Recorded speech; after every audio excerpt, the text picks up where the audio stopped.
Now that students have updated to the latest ClassroomGo iPad version, they can use our newest interactive whiteboard. This means students can access the feature on any device. Let's take a look together.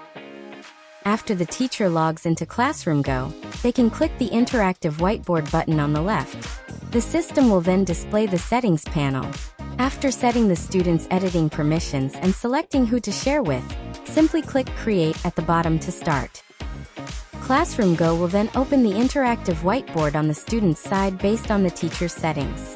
Whether it's for teaching demonstrations or group collaboration among students, the latest interactive whiteboard feature in ClassroomGo is designed to meet teachers' needs.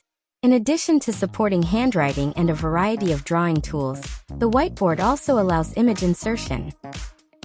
At the same time, teachers can use ClassroomGo's monitoring feature to keep track of whether students are staying focused during the lesson.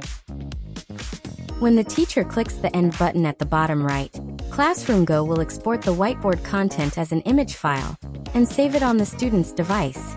Teachers, give it a try today.